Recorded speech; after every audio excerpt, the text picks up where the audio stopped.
"112 years ago, the UP Board of Regents had a vision to develop their true firstborn college that will spearhead national development through agriculture.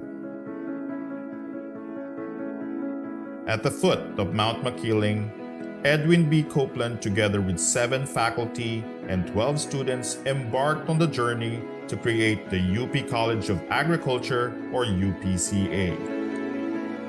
Through its 112 years of existence, the college has produced over 1,000 technologies and variety of plants and animals, 9 national scientists, over 30 outstanding young scientists, and more than 18,000 graduates contributing to agricultural development. UPCA, now College of Agriculture and Food Science, or CAFS, has been continuously contributing to nation building through its instruction, research, and extension function.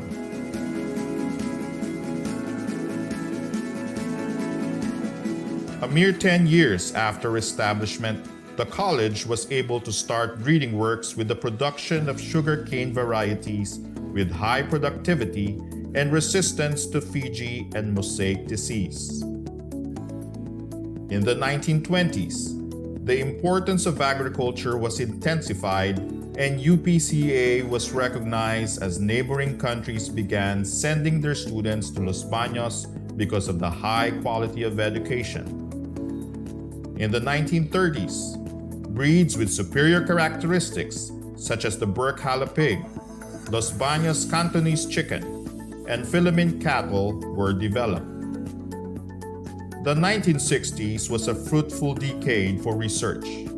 Makapuno, a coconut cultivar often made into a dessert, was pioneered and perfected.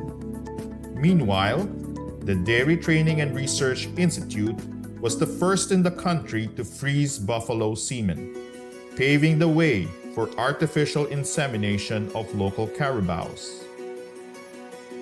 Along with the establishment of UPLB in the 70s, the college received the prestigious Ramon Magsaysay Award for International Understanding, Asia's counterpart for the Nobel Peace Prize.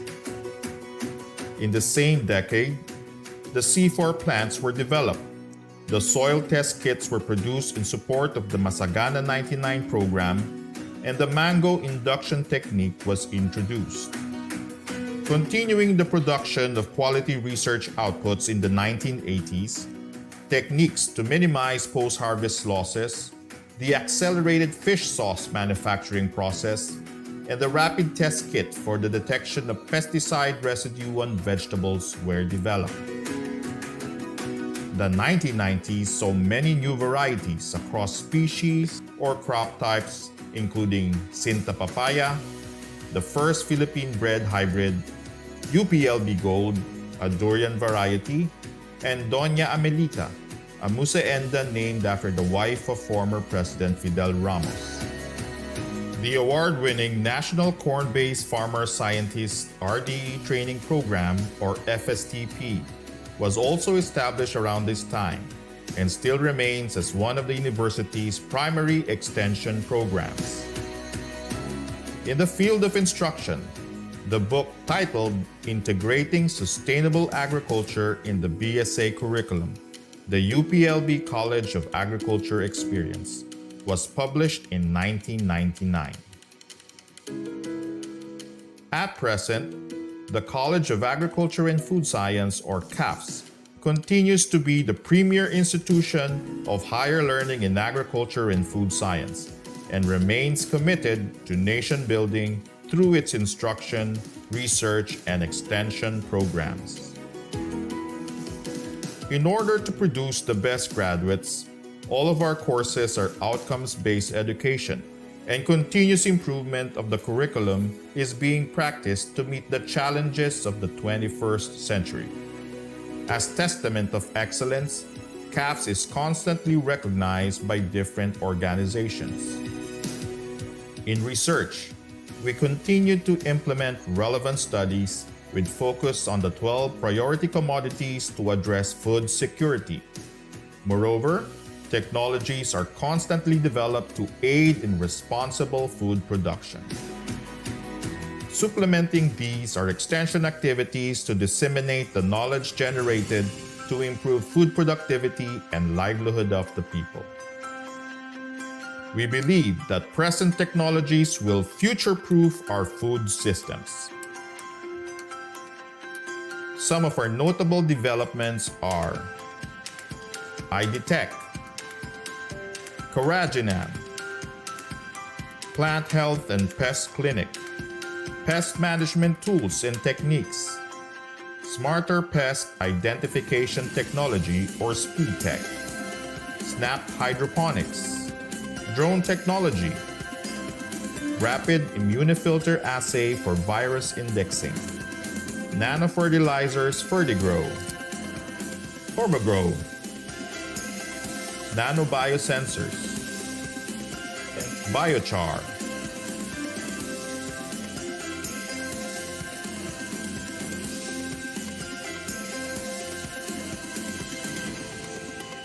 We at the College of Agriculture and Food Science will continue to promote and nurture a culture with innovative yet conscientious minds and cutting-edge skills to lead and serve the country and the region.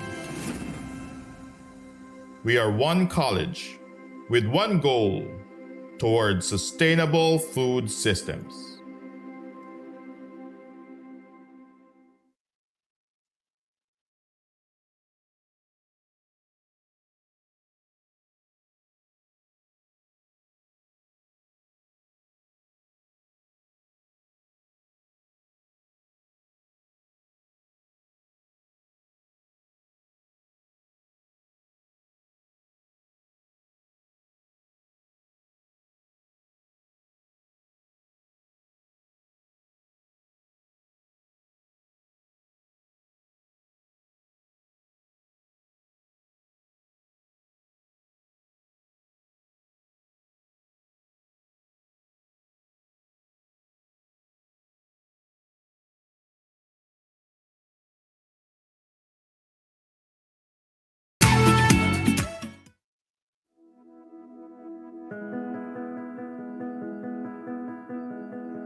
A 112 years ago, the UP Board of Regents had a vision to develop their true firstborn college that will spearhead national development through agriculture. At the foot of Mount Makiling, Edwin B. Copeland, together with 7 faculty and 12 students, embarked on the journey to create the UP College of Agriculture, or UPCA. Through its 112 years of existence, the college has produced over 1,000 technologies and variety of plants and animals, 9 national scientists, over 30 outstanding young scientists, and more than 18,000 graduates contributing to agricultural development. UPCA, now College of Agriculture and Food Science, or CAFS, has been continuously contributing to nation building through its instruction, research, and extension function.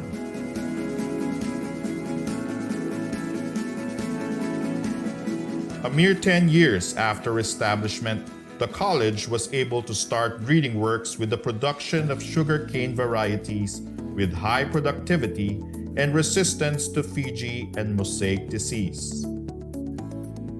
In the 1920s, the importance of agriculture was intensified and UPCA was recognized as neighboring countries began sending their students to Los Baños because of the high quality of education.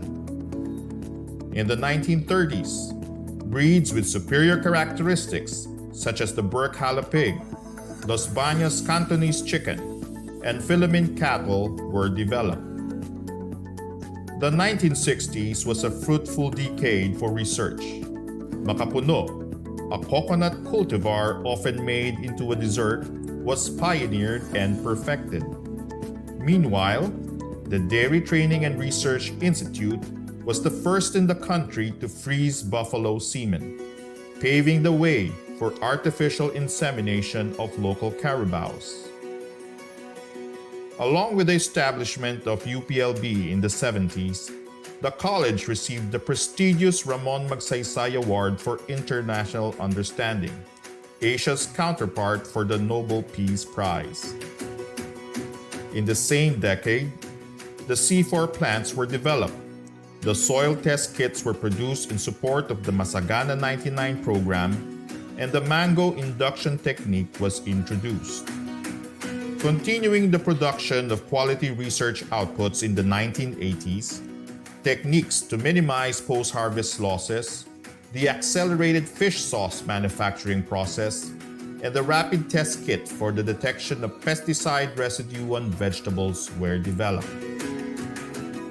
The 1990s saw many new varieties across species or crop types, including Sinta Papaya, the first Philippine-bred hybrid, UPLB Gold, a durian variety, and Doña Amelita, a musaenda named after the wife of former President Fidel Ramos.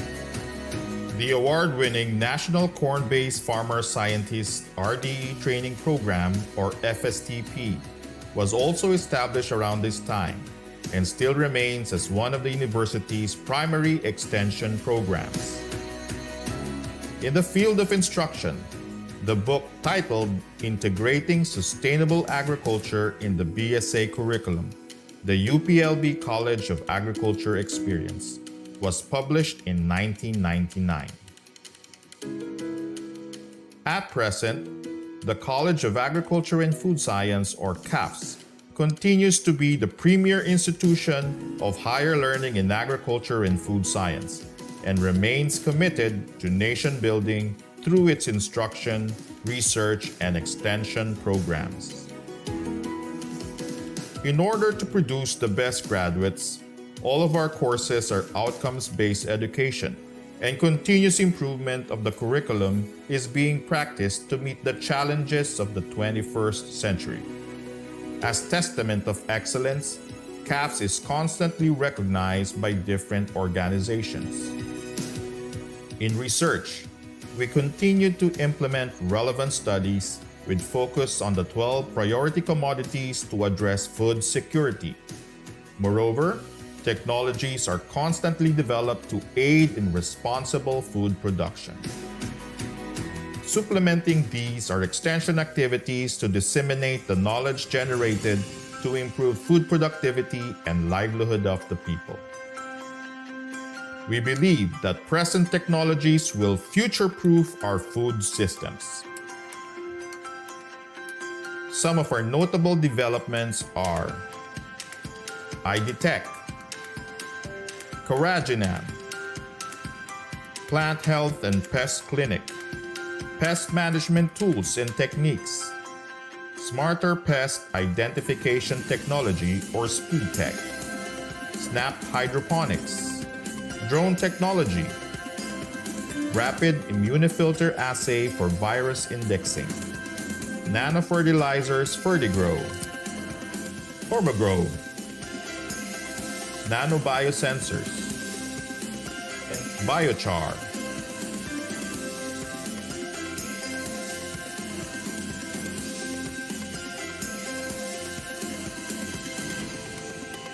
We at the College of Agriculture and Food Science will continue to promote and nurture a culture with innovative yet conscientious minds and cutting-edge skills to lead and serve the country and the region.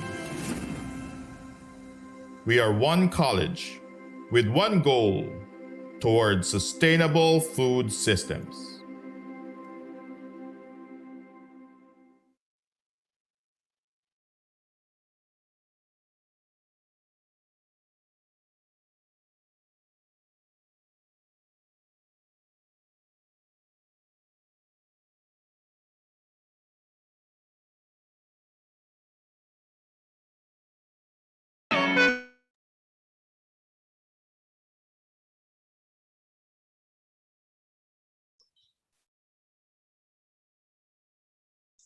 Good morning, everyone.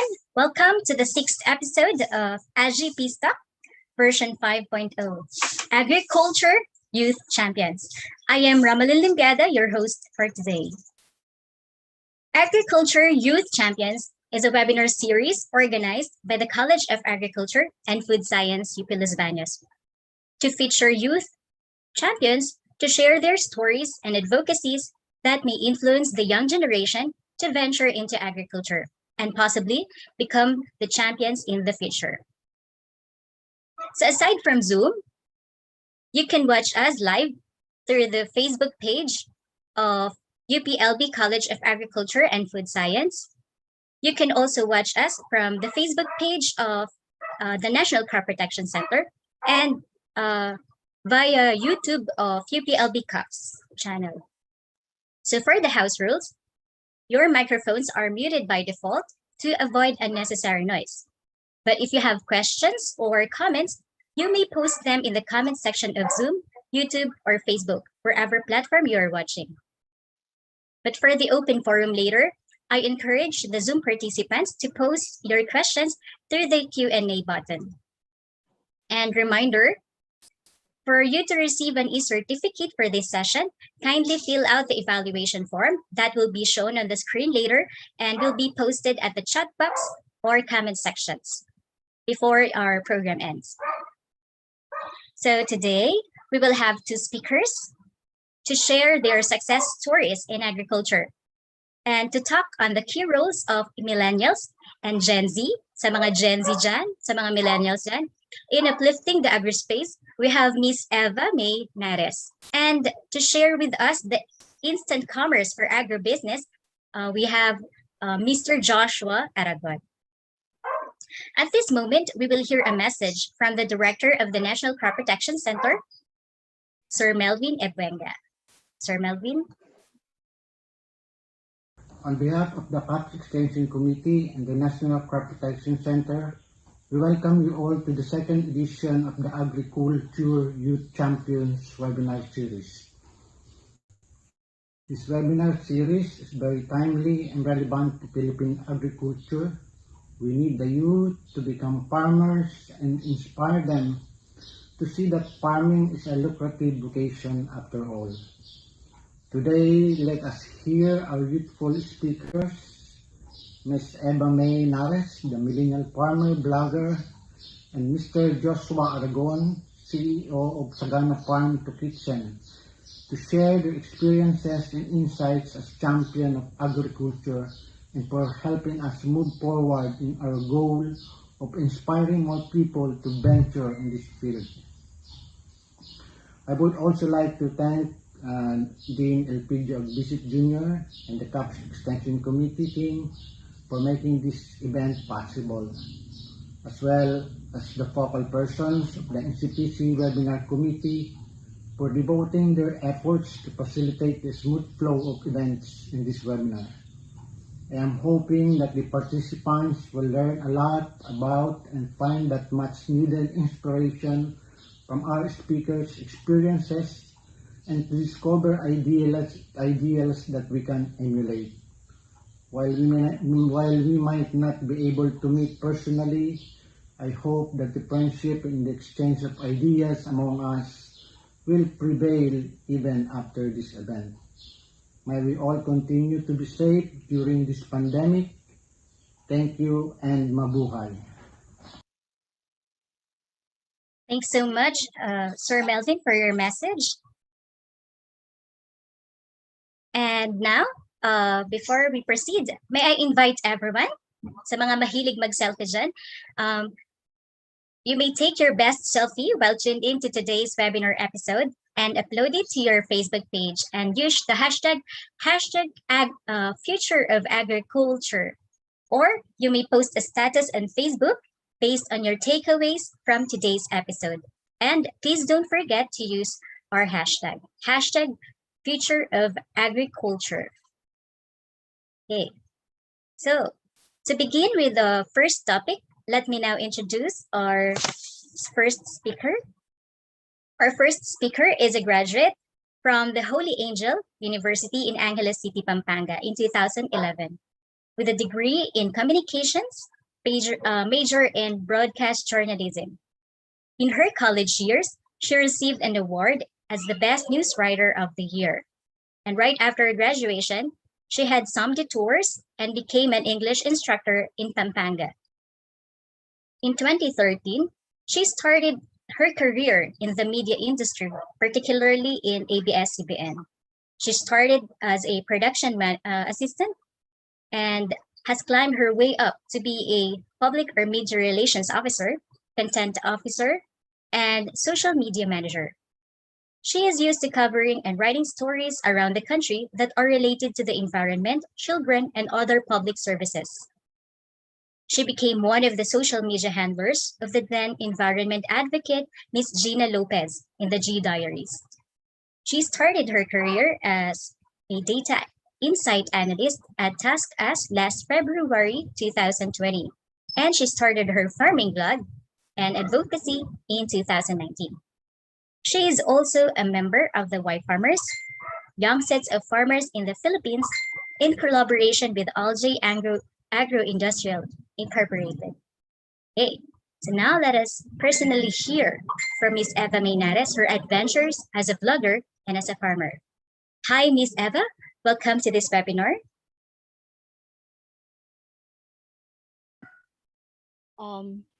Good morning, everybody. Hi, millennials. Hi, everyone. Good morning. Thank you for having me here. It's been an honor to be invited by UP Los Baños. Our pleasure, ma'am. Yes. Should I'll start my presentation now. So let me share my screen with you. Please bear with me because I'm in the farm. So medyo nag-fluctuate po yung internet. So I hope you can hear me well.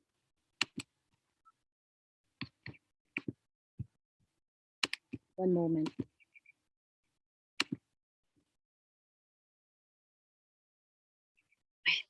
One moment. There you go. Naririnig naman po ninyo ako. Yes po, loud and clear. Opo. All right. Sige. There you go. Disclaimer lang po, I'm no expert in farming. I'm no expert in farming. I'm a corporate girl in the morning and I'm a millennial farmer in the afternoon and on weekends. So there you go. Here's my screen. So my title po for this webinar is the role of the millennials, the Gen Z, and the younger generations in uplifting the agriculture space. Let me start with this. Why millennials and Gen Z? Bakit malaki yung role ng millennials and Gen Z in uplifting the industry? There you go. Ayan, kung nakikita niyo yung picture, nagtanim ako ng mais. That was 2 months ago. So basically, bakit yung mga young generation yung importante sa pag-uplift ng industry? Because first, they are young. They have this entrepreneurial spirit. They have this curiosity towards technology and inventions. Of course, sa ngayon, kumbaga modern na yung farming. As a millennial, we want farming cool. We want farming profitable. So marami ding mga kabataan ngayon yung gusto nilang, yung hilig sila sa mga organic farming. And they have this strong desire to make a positive impact while doing something they love. And here you go. Ito yung pinaka-highlight. Let me share with you some of the things that na pinaglalaban ko in my vlog and being an advocate. 57 to 59 years old. Ito yung average na age range ng Filipino farmers as of 2020. So basically, 5 to 10 or 10 years to 15 years from now, retired na yung mga magsasaka natin. So sino pa? Sino pa yung papalit ng mga magsasaka natin. And let me go. Eto, meron akong nabasa na article way back in 2020. Etong statistics na to ay study siya ni Miss Florenciana Palis ng UP Los Baños also.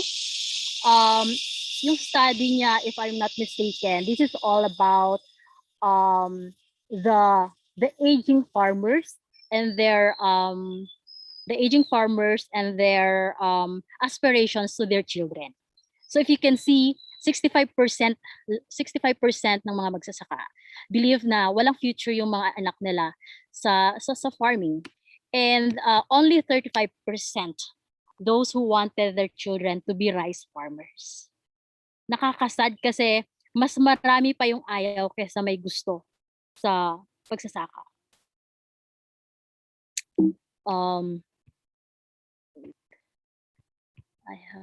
Ayaw niya wait lang, sorry.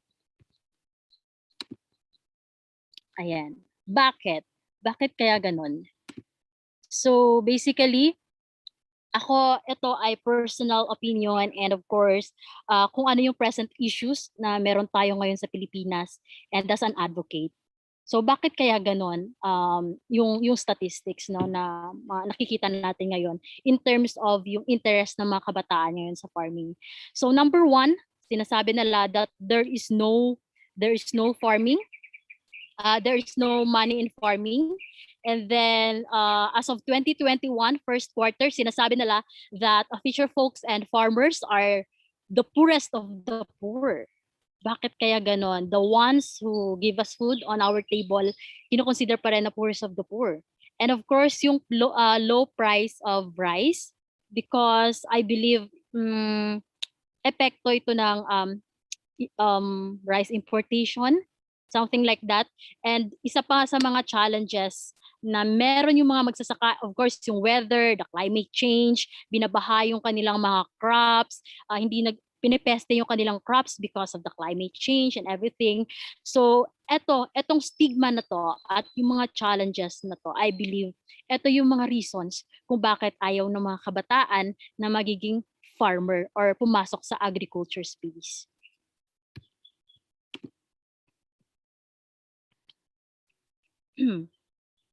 Advocacy. I'm so excited to start my advocacy way back in 2019. Well, farming is not new for me. It's not new for me kasi yes, pinanganak ako sa Manila pero lumaki ako sa Iloilo, sa province. So buong buhay ko nasa farm ako, farm girl ako, so it's not new to me. Pero nung kabataan ko kasi sobrang kinakahiya ko na nasa farm ako, nakatira na family of farmers yung aking mostly sa family. And whenever I go to school, yung dinadala kong pagkain, yung mga merienda, yung iba sosyalan, 'di ba? Sa akin naman noon it's mga corn and then saging. Pero alam mo yon, sa ngayon pala when I grow up, sosyalan pala yung mga ganong pagkain. So until nakapag-work ako sa ABS-CBN Foundation and naging kumbaga mulat ako sa mga issues. Namulat ako sa issues especially on environment and agriculture in the farming space because I used to cover stories in the communities and nakita ng mga mata ko yung mga pressing issues sa industry. So sabi ko, isa ako sa mga na-inspire ng dating the then Gina Lopez. So kahit wala na ako ngayon sa ABS, kumbaga I carry with me the advocacy wherever I go, that I have this sense of purpose. Kasi for me as a millennial, I want to make an impact not only for myself, not only for my family, but of course to the Filipino people. Kasi kung bawat isa sa atin merong pananagutan, accountable tayo sa national food security, the future of of farming in the country, because I believe that farming, the agriculture is the backbone of the economy.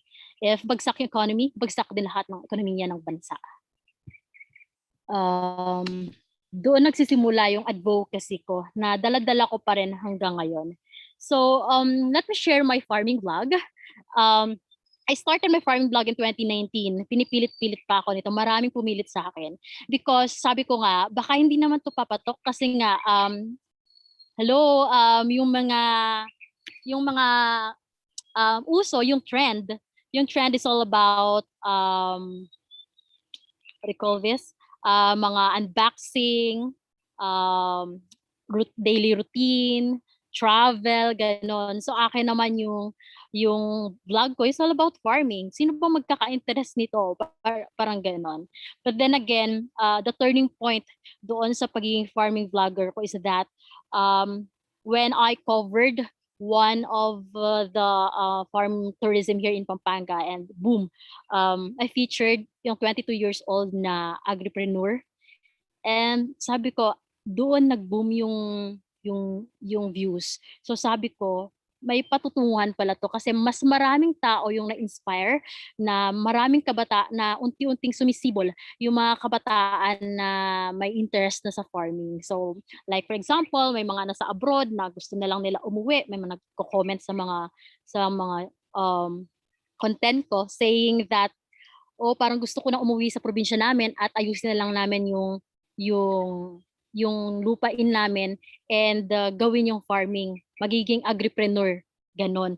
So basically, kung yung stigma before na walang pera sa farming, na poor yung mga farmers, kahit papano yung platform, kumbaga as a millennial, ginagamit ko yung platform na to to inspire millennials to go in farming because our farmers are getting older and kailangan ng mga mas bata at mas innovative na mga kabataan ngayon. Of course, tayong mga kabataan, kahit ako, it's a humbling experience na after my corporate work, hands-on ako sa farming, invest ako sa kung ano-ano mga crops, and very humbling experience because alam mo yon, there will always be better than you, especially sa mga farmers na talagang kumbaga veterans na talaga. You can get a lot of ideas and wisdom from them.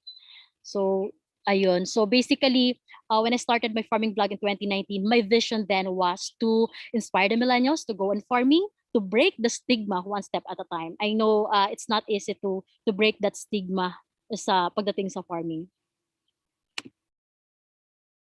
Advocacy. Binalik ko lang ulit. This year lang, merong nag-top na isang agro-industrial corporation sa akin, which is Aggie. I'm one of the young farmers na binubuo nila sa buong Pilipinas. Meron dito sa Luzon, Visayas, and Mindanao, different provinces. So I'm so happy na yung akala kong start ko dati ng vlog ko, parang wala lang, eme-eme lang, ganon. So parang akala ko walang depth. So not until nakausap ko yung mga farmers dito sa paligid namin, not until nag-join ako sa Y Farmers na to, wherein mas lalo pang lumawak yung horizon ko towards my advocacy and what can I do more or contribute more in the industry. So ayun. So basically yung ginagawa namin as Y Farmers are we are promoting agriculture. We are promoting cool and profitable agriculture to the millennials, to the younger generations, Gen Z, name it. Ganon. So parang sa dami naming mga young farmers, siguro naman kahit isa lang meron kaming ma-inspire bawat province na maging magsasaka o maging interested sa farming.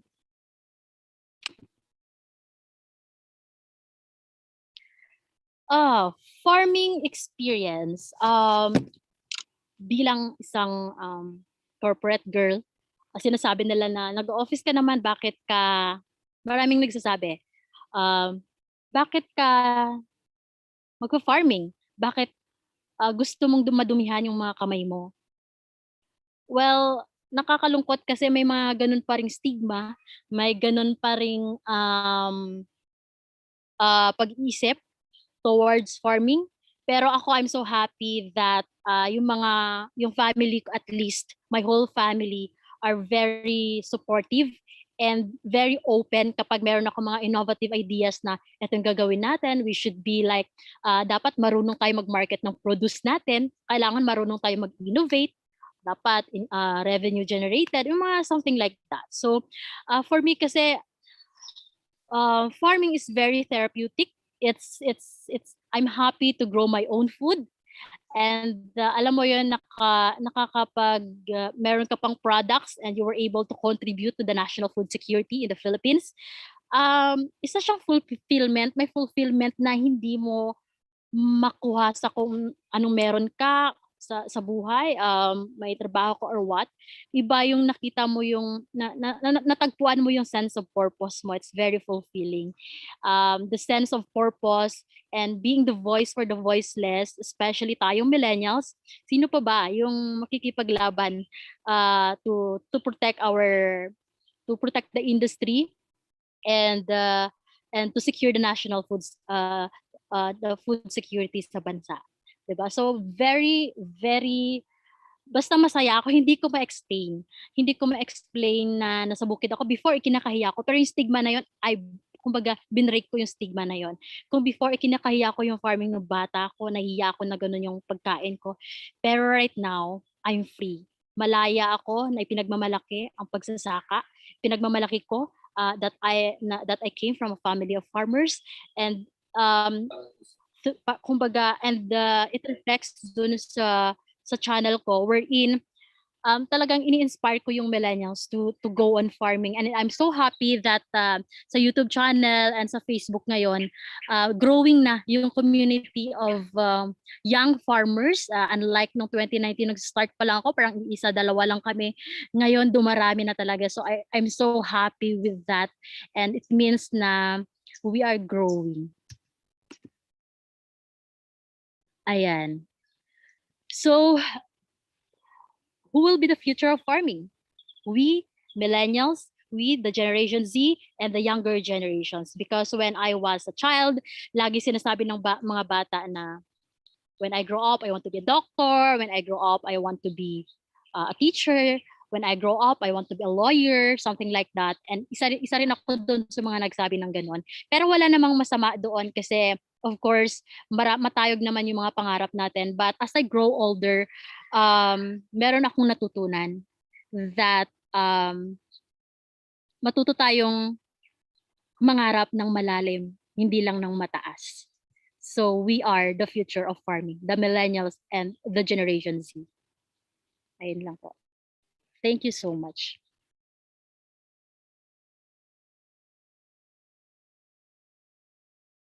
Thank you so much, Ma'am Eva, for sharing your story with us. And yan, so shout out sa ating pong mga nanonood. Okay. Shout out sa ating pong mga manonood na nasa Zoom at nasa YouTube at saka po sa Facebook. So meron tayong mga participants from the province of Quezon, kaway-kaway dyan, sa mga nasa mga taga Central Bicol State University of Agriculture, and sa ating mga taga College of Agriculture Mabinay Campus. Hello po sa inyo. Yan. So more than 100 kanina more than 120 participants na po tayo. So I assume mas marami na po ngayon. And to start our open forum, may I call on Ms. Charlotte Hagasohas to lead our Q&A, and kasama po niya si Ms. Jane, si Ms. Joanne Robles, si Ms. Donna V. Ramirez, and si Ms. Julian De Chavez. Hello, good morning din po sa taga JRMSU. Maraming students dito, maraming talagang millennials na nag-join po sa atin. Okay, I'm turning you over to Ms. Charlotte. Ms. Charlotte, thank you. Hello, good morning everyone. Good morning po, Ms. Eva.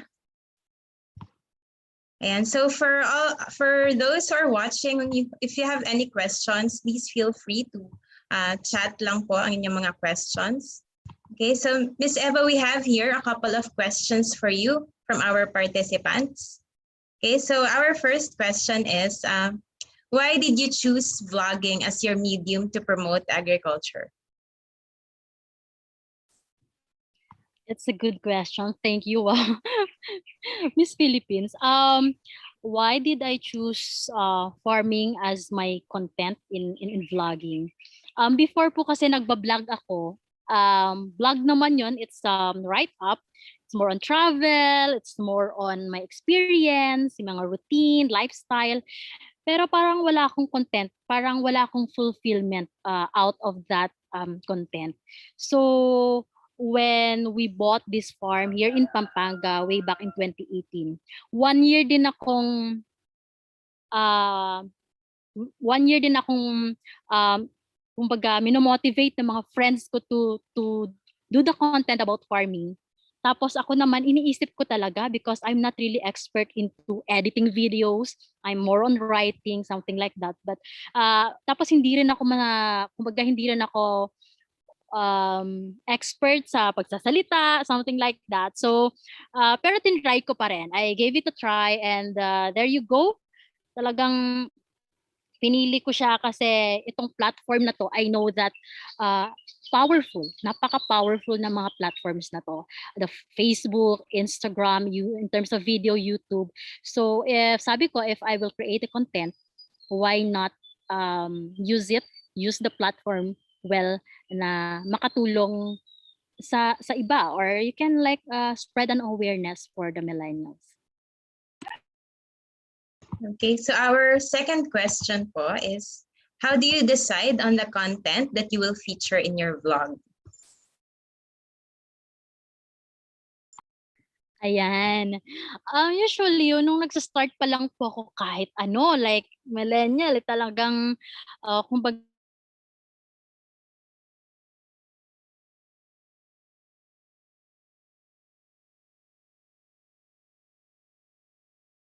kung may mga ma-discover ako ng mga farm tourism, lalo na yung mga nagmaman, yung mga millennials, yung may-ari ng mga farm, yun talaga yung gusto ng mga kabataang panoorin.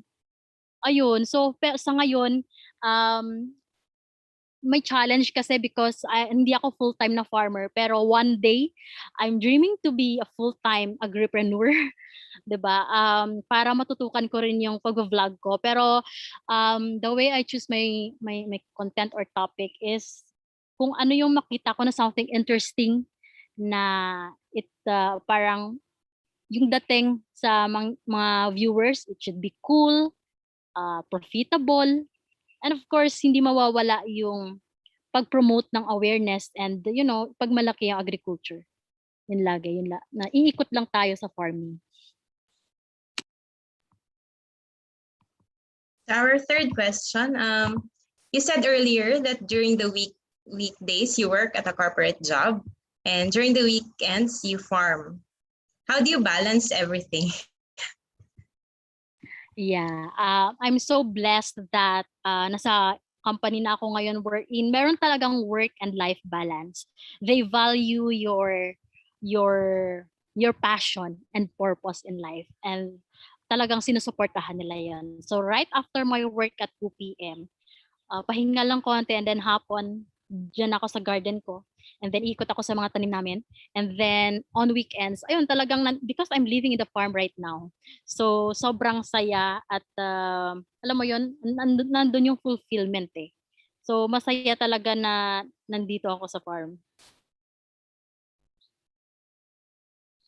And so we have another question. Sabi po dito, mahirap po ba mag-vlog? Ano po yung pinakamahirap?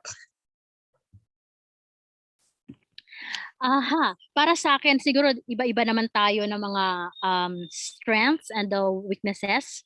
For me kasi sa pag-vlog yung mahirap sa akin is yung pag-i-edit, because again, I'm no expert in editing videos.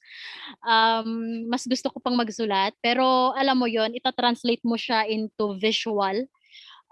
Minsan kasi mahiyain talaga ako, nahirapan akong magsalita sometimes because nag-migrate na kami dito sa Pampanga. I was born in Manila, I was raised in Iloilo, and nandito na rin ako sa Pampanga. So the accent, lahat-lahat. So I have this difficulty in speaking.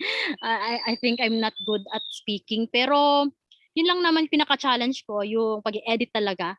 And of course, yung pag-iisip kung ano yung magiging content mo. Importante kasi yun. Hindi pwedeng kung ano-ano na lang yung ilalagay mo sa ano mo, yung mema lang ganun. Yeah, so another question po. Paano niyo po ina-address if there are members of the youth who would like to pursue farming kaya lang would like to venture into agriculture but they are affected by the stigma surrounding the field?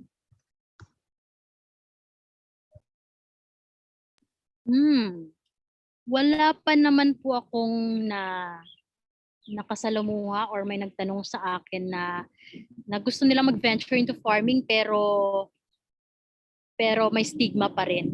Parang more on yung mga nagko-comment ko sa Facebook ko, especially sa YouTube channel ko, they're more interested. Parang natutuwa ako kasi yun yung fulfillment ng vision ko na to inspire the millennials, parang 1 millennial at a time, na to go on farming, breaking the stigma about farming by, featuring content na ma-inspire yung millennials, pakita sa kanila that farming can be cool, farming can be profitable, something like that.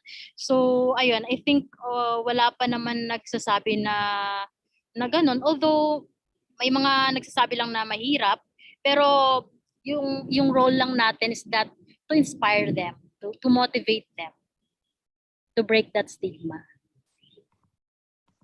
Okay, sabi po dito, good morning, Miss Eva. Were there a lot of problems you encountered in the farm when you started your advocacy? How did you overcome these problems? Good morning po. Yes, sobrang dami kasi dati kasi nung medyo in my early 20s, yung mga investments ko, travel lang, experience, ganyan. Pero ngayon, heavy ako sa pag-invest in farming, sa crops. Lately, nagmais kami. It's more than, siguro nasa 3,000 square meters na mais. And ang daming gastos. But then again, climate change, climate change, ano pa ba? Yung mga peste na hindi talaga mapigilan. Well, hindi lang ako nag-iisa sa battle na to, kahit yung mga kalapit namin, kahit yung mga expert na talagang hindi mo hindi ka mananalo sa epekto ng climate change. So isa yun sa mga struggle ng mga farmers or challenges. Kaya kumbaga yung farmers dampen their spirits to encourage their children to go on farming kasi nga because of these challenges. Pero ako siguro I was born resilient. Ang yabang pero I mean wala kumbaga nature ko talaga na if there's something bad happen, you move on, you learn the lesson. Ganun lang. So basically, in farming and in life, I believe that kahit na nagkaroon ka ng struggle sa crops mo, kahit na dapa-dapa ka, you have to pick up yourself and be better next time. At our next question po, gaano daw po kayo kadalas na mag-vlog? Ayan, guilty ako ngayon kasi the whole month of May, hindi ako nakapag-vlog. Kumbaga, nakatambay lahat ng editings ko, yung mga videos ko, because, well, sobrang busy talaga. Pero ngayon, nakaschedule na yung mga vlogs ko na for upload this week. So, dapat talaga yung aking ideal na release, it should be once a week. Kung wala nga lang akong ginagawa, kahit twice a week pa. Pero ideally, it should be once a week. Pero sa Facebook and Instagram, active ako for photos, sharing my routine, whatsoever experience. But in YouTube, once a week. So ito po ay two-part na question. Yung first question niya, from Facebook po ito. Good morning po. My question is, how can we encourage young people to venture into agriculture? How can we encourage young people to venture into agriculture? Syempre, meron akong vlog doon na how to start farming sa YouTube channel ko. So if mapapanood mo yon, kasi of course hindi naman lahat ng mga kabataan merong lupa or yung at least kung meron kang minana, you are blessed. Kasi tatrabahuhin mo na lang yon. Of course, with all these stigmas and challenges happening in the ground,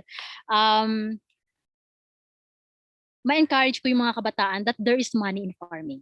I don't believe that there is no money in farming because marami akong mga stories na nalaman na, alam mo yon, umuwi sila sa Pilipinas, OFW sila, umuwi sila sa Pilipinas at tinrabaho nila yung farm nila.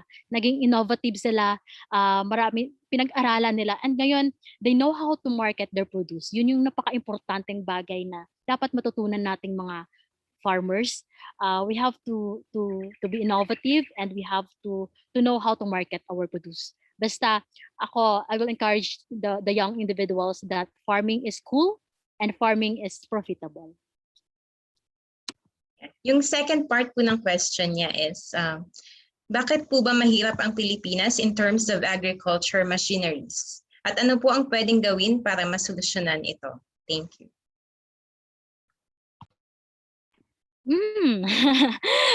Intriguing yung question na yan. I'm no expert in that particular topic or question. Pagdating sa machineries, well, I can only speak in our area. Hindi kasi lahat ng farmers talaga nabibigyan ng machineries. I mean, sa ibang bansa, sobrang high-tech. Like, gusto ko ng ganun, gusto ko ng ganyan. Pag nakikita ko yung mga nasa Japan, pinapanood ko sa New Zealand, wow. Sobrang gusto ko ng ganito. Pero I'm not really sure if yung mga pina-follow ko naman yung AgriCOOLture page, and they are distributing machineries. Hindi lang ako sure if lahat ba talaga ay nabibiyayaan. So that is something I don't know yet. Ayun. Sana nga, I'm dreaming na someday high-tech na rin tayo kasi dapat maging innovative tayo para, alam mo yon, magiging competitive tayo globally in terms of agriculture. Okay po. So the next question, this is from Zoom. Okay, so in your perspective, do you think it is important for the Department of Agriculture to also create and implement policies with regards to the promotion of agriculture to the youth sector? Yes, of course. Siyempre, importante yung ma-implement yung mga ganyang policies, lalo na sa mga kabataan. And nakikita ko naman sa mga sa agriculture Facebook page, and they are encouraging the youth. So, parang bigyan sila ng grant, hindi kaya, mag-vlog kayo, ganon. Hindi lang ako nakasali, pero I think parang ano naman yung agriculture ngayon sa Facebook, active sila to engage with the millennials, with the Gen Z. And I'm so happy, sana tuloy-tuloy yun. So next question po, from the same person question. Sabi dito, as part of the corporate world, do you think young farmers should also engage themselves with corporate doctrines that can help their agricultural entrepreneurial activities? Definitely yes. Kasi ako, bilang magsasaka, or millennial farmer and a writer, importante yung alam mo on ground, on how to work on ground. Pero dapat advance ka rin, nagbabasa ka kung ano yung mga trend, ano yung mga innovation, something like that, para makasabay ka. Like for example, farm tourism. Parang paano mo ba gawin yun, di ba? So kumbaga, we are veering away from traditional farming. We have to, kumbaga, adapt na rin natin maging modern yung farming kasi yun tayo modern na talaga. That's the way to go. Everything is digital. So, yun.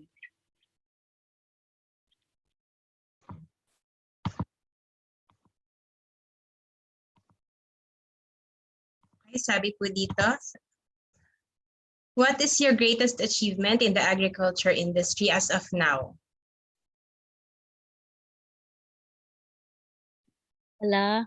I'm just, maliit lang ako na vlogger. Achievement.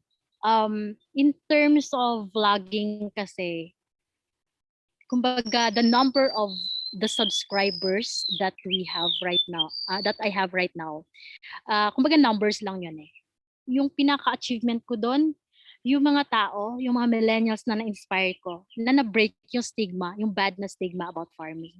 And of course, isa sa, ang dami ko kasing small or big achievements, palagay ko malaki lahat yon. Kumbaga, it counts. So, nag-guest na rin ako sa Radyo Pilipino, kumbaga, promoting farming din sa millennials. And then, eto, belong ako sa Y Farmers ng ALJ. Hello, Y Farmers, young farmers in the Philippines. I'm so happy to be part of that group. Sobrang nakaka-empower siya. Thank you po. Next question po is, how can you change the belief of those farmer parents who believe that there is no future in farming for their children and that their children will be poor if they go farming? Ang hirap ng tanong pero yung mga parents naman hindi natin sila masisisi if they want their children to go what after they want.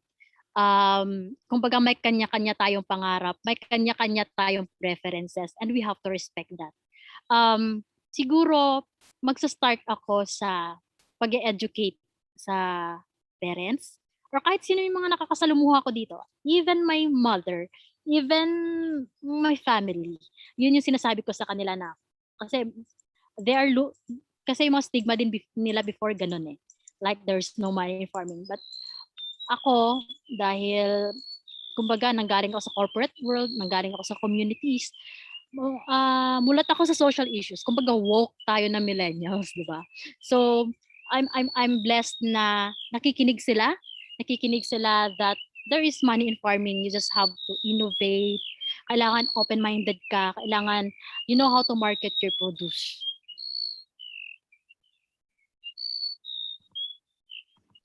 Okay, from Facebook, so sa inyong palagay po, gaano kaya karami or in percentage ang mga agriculture graduates na nag-turn into farmers talaga? Wala tayong statistics, no? Wala pa akong statistics ngayon. Pero alam mo yon, based on experience, marami naman talagang yung mga agri-graduates. Parang tulad nito, yung technician na pupunta sa akin dito, he is agri-graduate. And talagang talagang into farming din talaga siya. Pero parang mas tumaas pa ngayon yung mga interested sa farming kahit hindi yung mga agri-graduates ha. Imagine that, kahit ako, hindi ako agri-graduate pero gusto ko maging agripreneur. Cool pala to. Sana pala ito yung tinake ko. May mga ganong what if tinake ko itong course na to. And sana mas knowledgeable ako ngayon in terms of managing my farm or my crops. But it's okay. Okay, from Facebook, good morning po. Meron pa po ba kayong ibang field na pwede pong makapag-inspire ng other youth bukod po sa vlogging? Or baka po ibang medium ang sinasabi? I think I'm all over the place. Nasa YouTube ako, nasa Facebook ako, and nasa Instagram. Hindi naman mataas yung followers ko sa Instagram. It's 100. Yung thousands lang yung sa YouTube ko talaga and the Facebook. Ayun, actually, I'm all over the place. Kasi millennials tayo. Kahit anong platform, gamitin natin for the common good.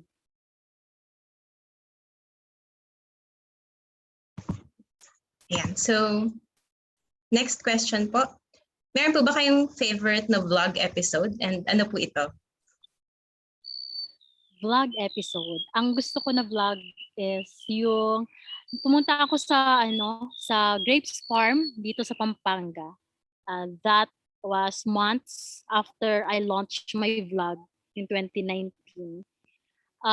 It's a grapes farm dito sa Pampanga. And nakausap ko yung may-ari. He was 22 years old then.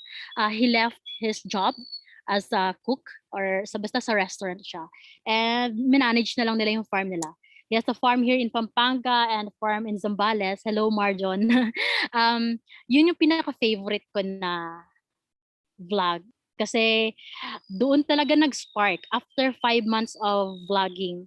Doon nag-spark yung viewers interest ng mga marami talagang wow. Maraming nag-wow na mga netizens na talagang gusto na rin nila mag-farming. Talagang no, parang doon pa lang nawala na yung stigma nila sa farming na pwede pala yung ganito. Kumbaga, the farm tourism is the way to go. Parang wow. And ngayon meron na siyang, if I'm not mistaken, it has 897,000 views. And yeah, sobrang favorite ko yun. Yung vlog episode. Okay, ito pong next question, sabi. My question po, ma'am, is how will you convince the millennial that farming is very important and that they will have a future in farming? Yes, I have to convince the millennials that farming is very important because we are producing food. And kumbaga, farming is the backbone of the economy. Without food, paano tayo? Yung mga restaurants sa mga cities na yan, sa Manila, paano sila if walang pagkain? Wala yung mga farmers. Kung meron tayong frontliners sa medical industry, meron din tayong mga frontliners in terms of producing the national, of securing the food security sa bansa. And those are farmers. And alam mo yon, there is money in farming kasi parang ano lang yan, kumbaga yung mga farmers, hindi lang sila into planting.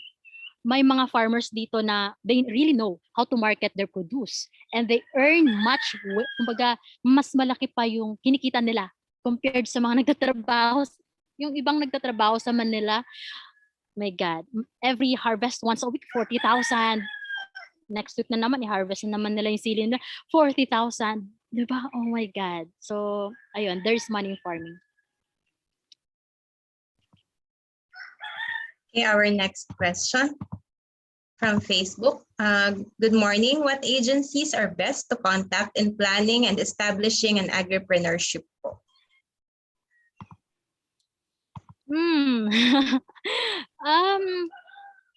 Yung mga agencies, farming,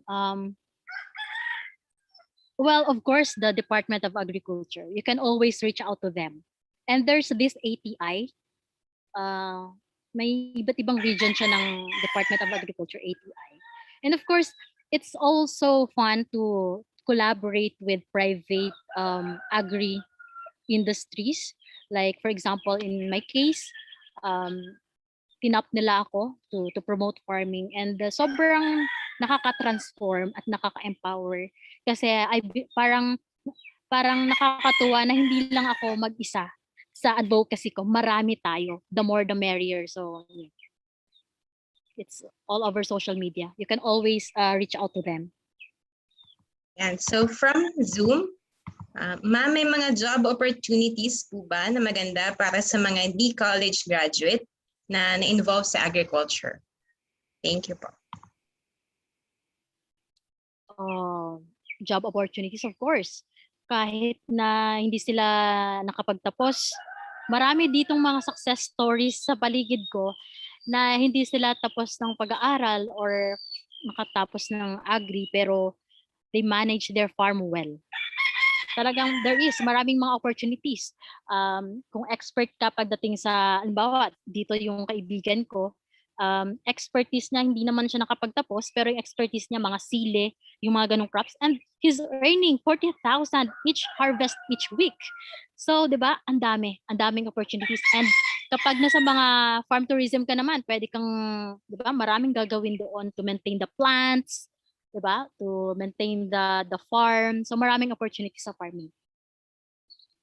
Yan. So, parang last two questions na po tayo. Yung ito po, from Facebook, interested sila sa farm niyo, ma'am. So, ano daw po ang pinaka-main na tinatanim ninyo sa farm ninyo? Okay. So, we are planting the main crops, of course, rice and recently corns. So, ngayon dahil paulan na naman, magra-rice na naman kami. Maliit lang naman tong mini farm nga lang to kasi mahal yung lupa dito sa Pampanga. Industrialized na kasi yung Pampanga. So, ayun, palay and mais. And nagtatanim talaga ako ng mais. Yung palay lang hindi ko kaya. Okay, from Zoom, ano po yung advice niyo sa mga farmers na binibenta yung kanilang farmland para gawing subdivision? Naiiyak talaga ako dyan. Kasi nag-conduct kami kasi dati ng study when I was studying at ABS-CBN University. And yung topic namin then was farming. So I went to a certain province, and may isang magsasaka na binenta yung farmland niya kasama yung bahay niya into like 15,000 because no read no write nga siya. So sobrang nakakaiyak yung ganung storya. So kung ako lang, no, wag nating i-convert, wag tayo masilaw sa pera kasi kung mawawala itong farmland na to and we will just baga i-convert na lang natin siya into subdivisions or whatsoever and so on and so forth, what will happen to us? 'Di ba? So unless we are sobrang high-tech natin katulad ng ibang bansa na they are planting they are planting rice sa paso, saan ba yun? And yung mga nila wala silang malawak na farmland, pero because of this technology, nakakapag-export pa sila ng products nila. Sa atin, kung hindi naman tayo ganun ka high-tech, wag nating ibenta, sayang, may future yung farming. Nandito pa naman yung millennials at saka young generations to, transform the industry. So that was our last question. Thank you po, Ms. Eva, for answering all our participants' questions. Let us now get back to Ms. Roma for the next part of the program. And thank you so much for that very interactive discussion. At super interesting po talaga, ma'am, ang inyo pong share sa amin this morning. So kudos, Ma'am Eva, for sharing your advocacies. Indeed, you have already inspired so many youth sa mga sinishare niyo po sa amin at sa mga vlogs niyo po. And sobrang na-touch po ako dun sa sinabi niyo na nandito pa ang mga millennials. So there is truly hope sa ating pong mga kabataan para sa agrikultura. So thank you so much, ma'am. Thank you po. Yan, marami pong salamat. And regarding dun sa na-mention niyo po na mga problema niyo sa mga peste, so actually the National Crop Protection Center ay nagkakandak po ng mga researches at kami po ay tumutugon sa mga needs po ng ating mga farmers pagdating po sa mga problema nila sa peste. So you can visit the National Crop Protection Center na Facebook and you can contact us there. So meron po tayong mga experts sa insect pests, sa mga diseases, sa mga weeds, and sa mga vertebrate pests. So yan, maraming pong salamat, ma'am. Ma'am Eva. So, dyan lang po kayo. Babalikan po natin kayo mamaya. Yan. So now, at this time, we will hear another stimulating story from the founder and CEO of Zagana.com.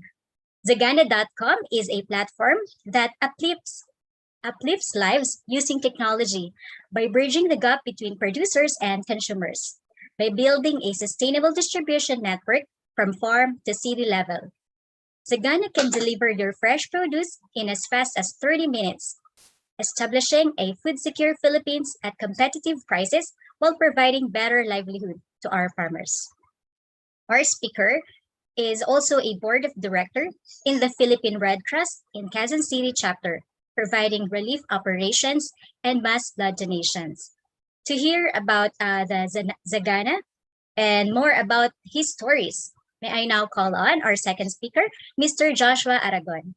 Hi, Sir Joshua. Welcome to this webinar. Hi, good morning. Good morning, everyone. Hope you, siguro, may I ask from the audience, what topic or what kind of ano yung gusto niyo matutunan for today para I will be able to provide you the insights, at least siguro one or two from the attendees.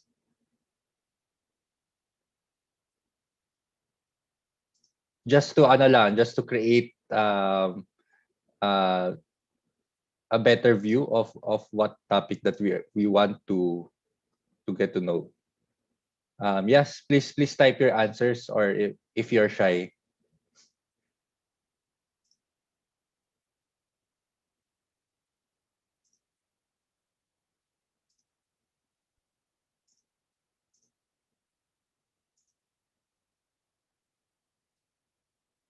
Okay, so one answered potential of agriculture.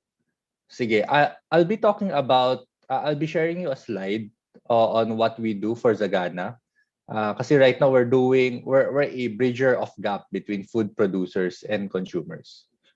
So I'll share you my slide, and hopefully you'll be able to share the same interest that what we are doing.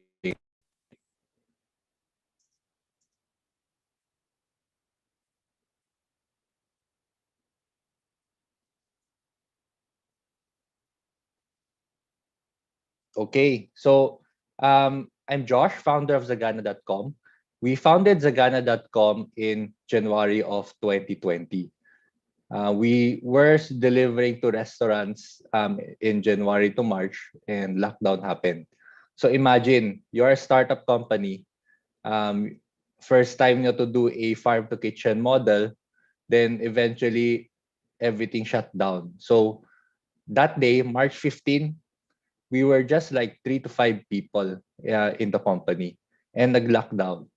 Tapos we had to pivot, or else what are we gonna do? Are we gonna wait till the lockdown opens up, or do we move on? So the team decided, let's move on, let's work it out, and let's see how we can help the community.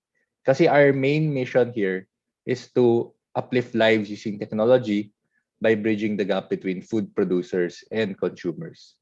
So we kept our promise and followed through with our mission. So Zagana started working on B2C. So B2C means business to consumers. So we opened our website on March 16 and serve consumers to deliver their produce. So that's how we started. But eventually, doing the traditional e-commerce, yung when you get an order, then you're gonna send it to the farm. The farm will bring it to you in a day or two. Pagdating, either the products is not available because there's a with the lockdown, may blockage doon sa may roadblock, so hindi lahat nakarating.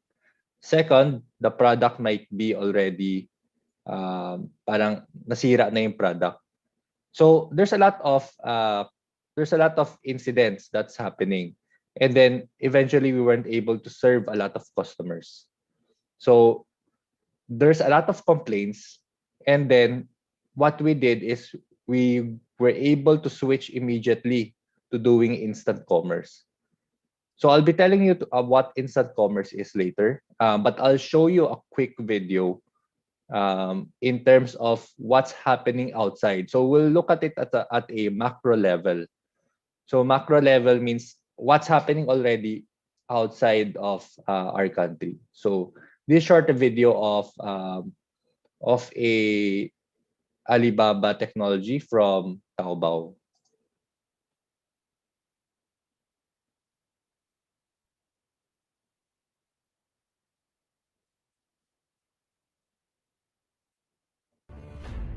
There's no doubt that China has developed a great deal in recent years, but most of the country still looks like this: rural and underdeveloped.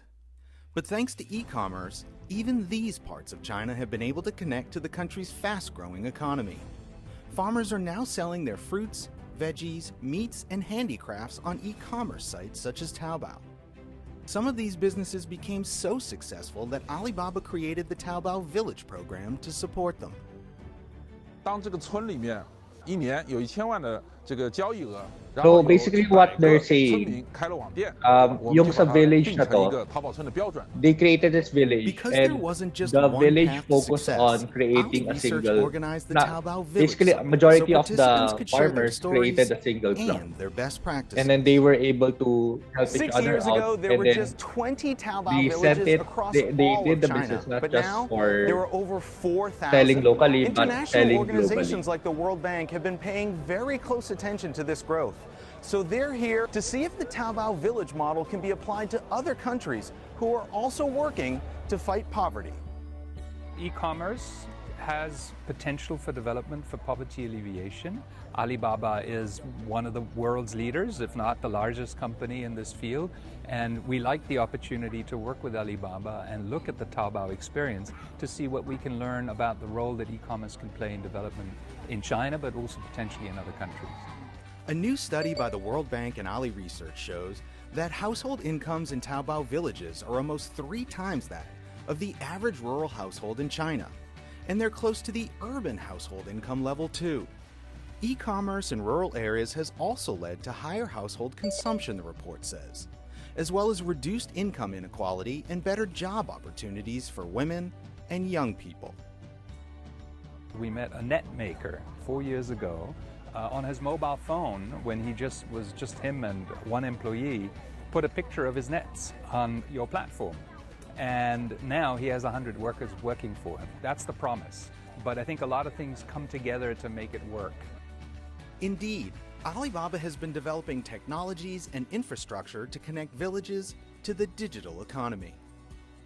我们深入到农村去，建立服务体系，建立服务站，来推广、来运营我们平台上的这些资源，让他们获得这些技术、这些商业的方法和工具。利用淘宝、天猫，利用阿里云计算，利用我们的高德地图，利用我们的旅游、蚂蚁金服的金融，利用我们合作起来的菜鸟物流，利用我们各种各样的技术来帮助农村这个市场呢，完善它的数字化的一个运营体系。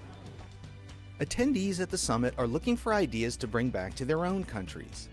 Ali Research says that the number of international participants has been growing each year. What we are here today is actually to consolidate all the knowledge and all the resources, and we're going to bring it back to our country. We're going to jumpstart the program, and hopefully we can create our own Taobao village in Malaysia. This model, it can be replicated. We have rural areas that are just the same environment that was in China 10, 12 years ago.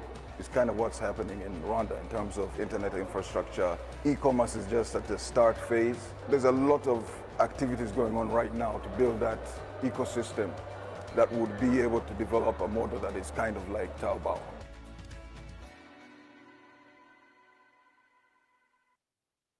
So I actually attended the program. It's a 2-week program under the Alibaba eFounders program. So we met a couple of startups as well, not just in the Philippines, but in Southeast Asia. For this batch of June of 2019, we attended. We're actually one of the last 2 batch that was able to go to China because before the pre-pandemic. We were like four from the Philippines, and the rest are Southeast Asia. Total of 45 companies that attended. So basically, we learned a lot, not just from rural e-commerce of how they help tour us around China, but we learned from each other, from each startups in different countries, as well as learning from the professors. The professors are actually the presidents or vice presidents of the business units or companies inside Alibaba. So they are practitioners who are helping helping us how e-commerce works and how the digital economy grew from day one. Well, there's an online academy right now that's available, and you guys could also apply. I think July is the cutoff. So I'll quickly show you a video of what we did for Zagana in January of in around October of 2019. foremost, a dish's story. So this was just starts our in concept the back kitchen. then before we started Zagana. But the tale begins with the farmers who wake up early to till the land from dawn to dusk to bring food to our table.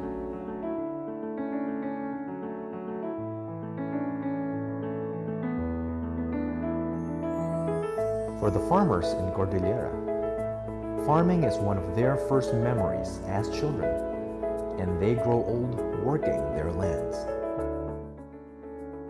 16 years old, talagang ayun ang ginagawa namin lahat dito sa... This is when we went to Benguet At in a young Bugyas. age, they learn how to sew, living day by day, always hoping for a bountiful harvest.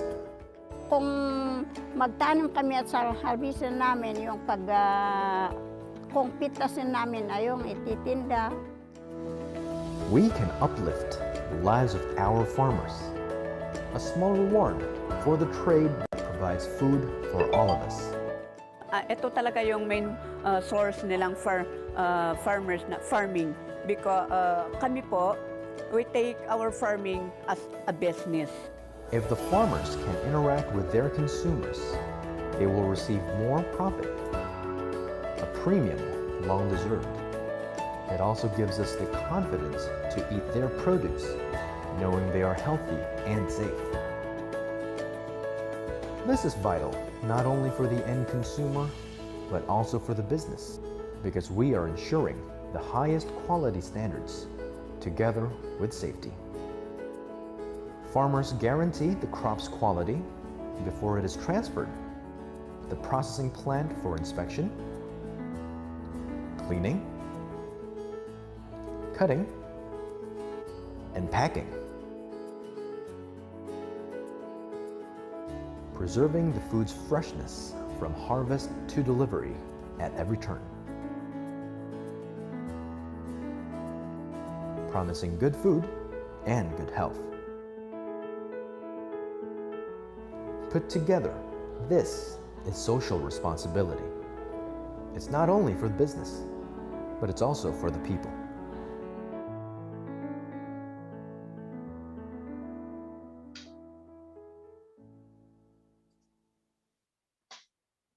So there, we went to Benguet Bugyas, learned about what's their livelihood there. Basically, on your left is actually Nanay Lola Flora. So we asked her, kamusta ba yung livelihood niya? She always mentions that they live day by day with utang or debt. And I asked, bakit you have a bountiful harvest, you have vast land, and I'm sure that you should be living really well. She always tells me that because una, ginigipit sila ng mga traders, or it means na their traders are buying their produce at a low price or basically just break even or even lower. And then number two, they don't have access to logistics. Number three, there's no opportunity for them. So wherever we go on different farms, they always ask us, sir, wala kasi kaming pang-marketing. So I asked, what's marketing? What does marketing means? Wala silang pagbebentahan. So that's what they meant. And that's why we created Zagana. So that will be when there's we provide the opportunity so that you'll be able to focus on farming and it will be focused on selling. So our purpose here is to uplift lives using technology. Technology means that we are here to provide the cold storage on how you will be able to prolong the fruits and vegetables. And we'll be able to provide that instant commerce where you will be able to receive your goods in as fast as 30 minutes in anywhere in Metro Manila right now. So third is the logistical channels. We'll be able to pick up the produce from your farm and deliver it straight to our storages in Metro Manila and deliver it to you in 30 minutes. So our mission here is to bridge the gap between food producers and consumers. Food producers, these are livestock growers, farmers, and fishermen. So our vision here is to provide safe and affordable produce to every consumers. Number two, we want to make food production the preferred livelihood. Why did we say preferred livelihood? Because in the future we want everyone to say we want to say that when you grow up, I want to be a farmer. Kasi right now there's the yung parang people don't want, or the kids or the generations nowadays don't want to say that they're doing farming, or they want to say they're working for a bank or BPO or so forth. So what we want is to bring them back to agriculture and eventually say that farming is a very respectable field. So number three, stakeholders. We want to grow each individual and entity where Zagana is engaged with. So we'll be able to create a healthy economy where inside the ecosystem we'll be able to help each other out and grow together. So what is instant commerce and how we did the 30 minutes delivery? So we start working with the farmers, fishermen, and the poultry growers. So all these items goes to our consolidation hubs where we clean, sort, and pack the produce, delivered it to our cold storages, or what we call the micro fulfillment centers that's scattered around Metro Manila. And we are expanding not just Metro Manila but to Cebu, Davao, and in NCR. So the riders picks up the produce, they send it to the end consumers in as fast as 30 minutes because it's more of a radius based delivery.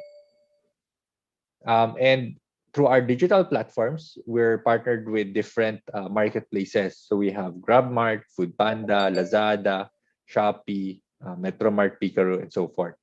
We're also partnered with Department of Agriculture and DTI. So currently we're active in 19 cities, mostly in Metro Manila, expanding down south in Imus, Cavite, and Carmona, and Bulacan and Pampanga. By next quarter, we'll be in Cebu and in Iloilo.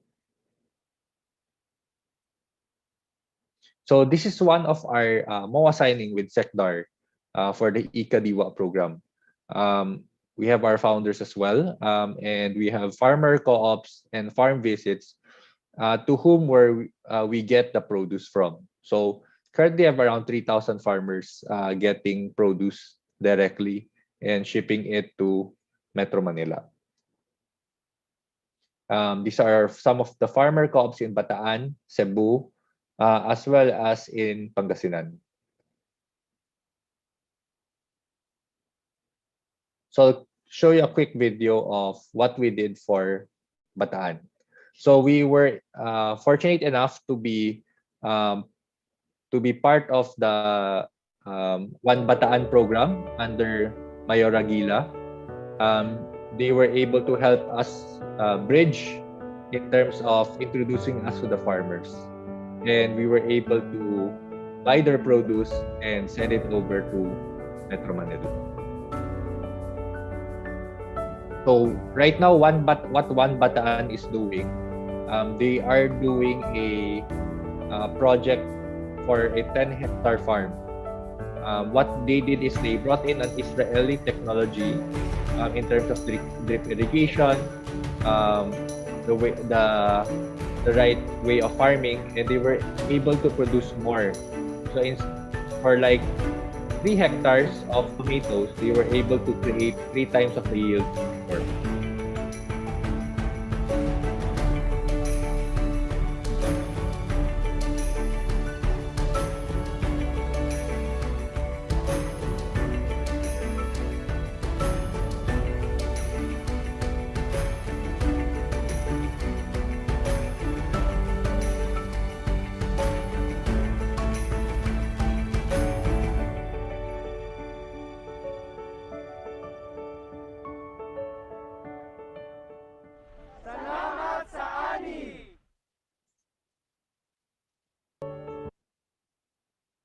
So some more farmer co-ops and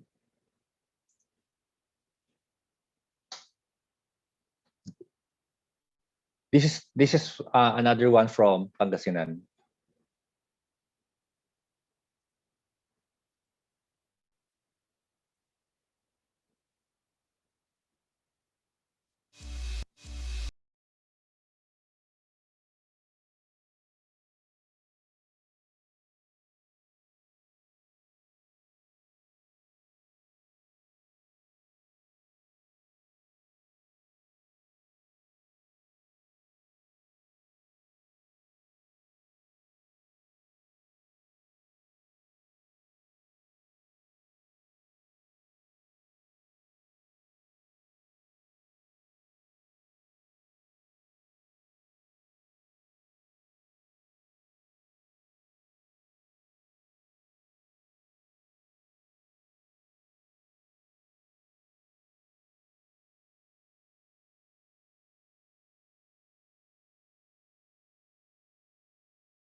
You and to other people in the cities. So currently, we're helping 3,000 farmers. We're actually moving 100 metric tons already per month, and we've helped deliver the produce to 150,000 families. Currently, these are some of the produce that we're or the groups that we're helping with.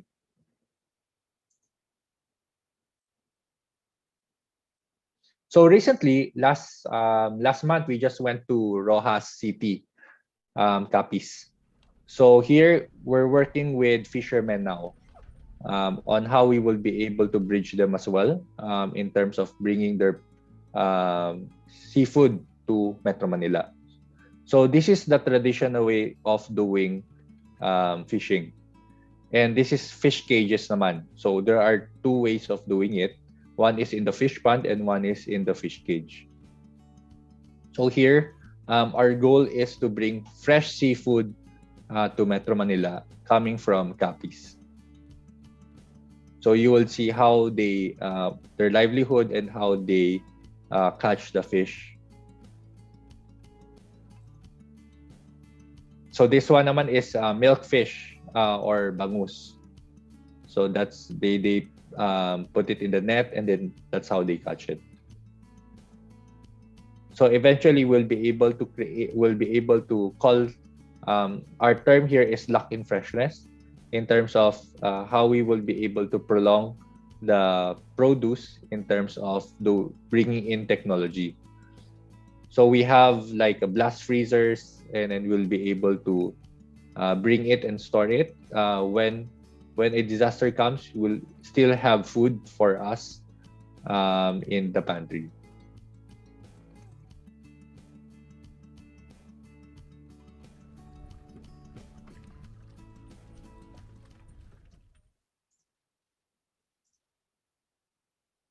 So here, this one naman, it's a live selling that's being done in China.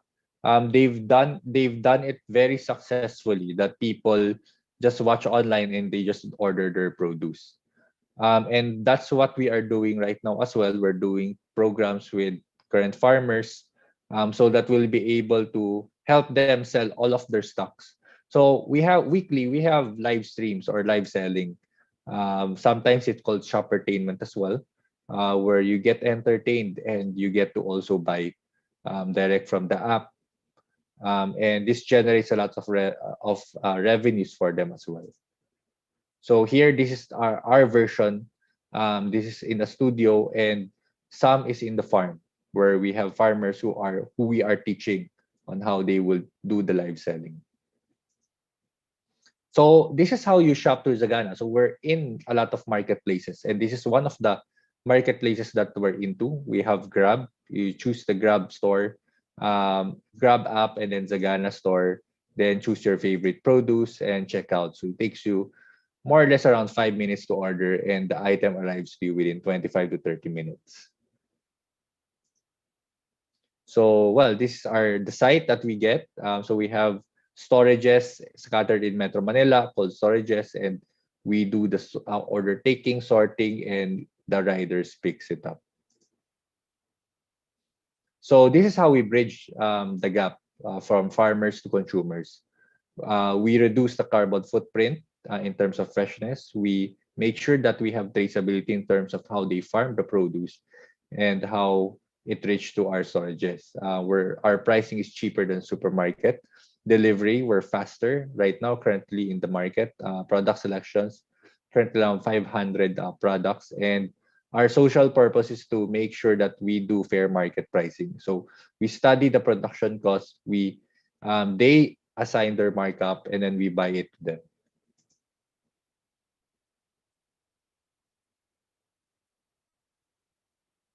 So this is this is a bonus slide from Dinalupihan, Bataan, where an Israel agronomist was able to teach us how to do the right way of farming.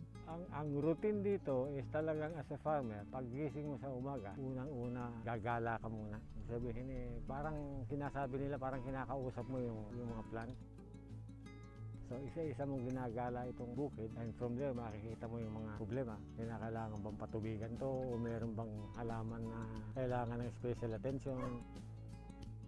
Very simple, kaya lang full day ang kailangan mo talaga. Physically mahirap, lalo na sa may edad na. Pero fulfilling naman pag nakikita mo itong mga...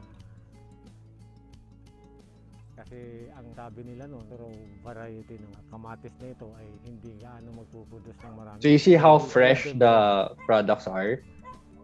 I basically just picked a tomato and just ate it. 1/3 lang nung isang hektarya. Umaani na kami rito as of today, nasa 12 tons na.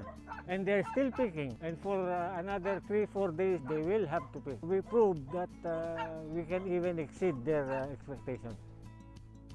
What we try to achieve here is, instead of doing traditional farming, which relies very much on techniques that have been in place for hundreds of years, is to modernize the process of cultivation and growing a crop. So that means that we have to manage the nutrient cycle of the crop through our fertigation equipment and through the drip irrigation. And the most important thing is that we actually adapt each and every one of the stages of the plant to the actual situation of the plant and of the environment. Weather, humidity, soil condition, soil structure, water composition and water status and quality. In the process, we are not doing it just by telling the farmer what to do. We are accompanying him in every step so that the farmer becomes an active part of the crop cycle. It is about social farming, where we are able to transfer knowledge to the farmer and to enable him to continue doing it himself without us in the very near future. So Zagana grown. I mentioned a while ago, we were 3 people in basically January of 2020. We've grown now to 100. People, and we are still keep on growing because there's a mission that we have to provide. So right now, this is the 3 key takeaways before I end my discussion. So number 1 is you need to have the mindset of solving problems. So focus on what the problem is and provide a solution, not just creating a business in terms of because I just want to do it or because this is what I want, but focus on the customer's pain points. and eventually you'll be able to provide a better solution. And right now in businesses, kasi it's more of social enterprises na. So in terms of social, you're bridging, basically you're making sure that there's always a social aspects in what you do. How are you helping the community, and why are you doing this business? Number two is to concentrate on business fundamentals. So you have to focus on not just growth, but also the sustainability of your business in terms of economical or finances, in terms of how you are helping the community, and in terms of ways of how you will be able to grow your internal talents. So internal talents is one of the most important ones, because they will be the one who will be succeeding you eventually, and how you will be able to grow the business not just for 50 years but to 100 years and more. Number three is technology is an enabler and amplifier. So technology is just here for you to help you scale up, but it's not. You don't have to focus on technology, but focus on the fundamentals, or the key disciplines in terms of your business. So remember that technology will just help you grow, but it's not here for you to basically, that the basics coming from, you have to focus still on the basics before going into technology. And yes, thank you very much. This ends my talk. So our usual motto is basta zagana, paborito ni mama. Thank you very much. Yes, if you guys want to order, I think the voucher code is still available. Zagana Go OFW. Thank you. Yes, I agree. Basta zagana, paborito ni mama. Yeah, thank you for sharing that. Thank you, Sir Joshua, for sharing how e-commerce works, and especially for sharing your challenging yet very motivating story. And thank you also for helping our farmers. By the way, currently, we have more than 150 participants watching live via YouTube, Facebook, and Zoom. So I know there are many participants who would like to ask questions, maybe on how they can also achieve what you have achieved. Sabi nga po nila, how to be you po. Yan. So to answer our questions, may I again invite Ms. Charlotte for the second part of the open forum. Ms. Charlotte. Good morning po, Sir Joshua. Hi, good morning. Yeah, so to our attendees, you may send in your questions. You may send them via Zoom, YouTube, or Facebook. Okay, so first question po, Sir Joshua. Considering that freshness is a big deal in this business, is Zagana affected by the traffic in Metro Manila? If so, what do you do about it? Well, we're a logistics company as well. Basically, we're a distribution company. So logistics is already embedded in our system or in the company. So because these are riders who are delivering the produce, traffic is negligible in our end. So we're still able to deliver it within 30 minutes. Our SLA is actually, from the data points that we're getting, is 24 minutes. Okay, so next question po. You already plan to expand your services to other provinces. So will you also expand your source of produce? Will you partner with more farmers, more fisher folk, and more poultry producers? Yes. So that's our model naman. So we have to focus on reaching out to more people. So whenever we sell a lot, we are helping the people who are producing. Next question po.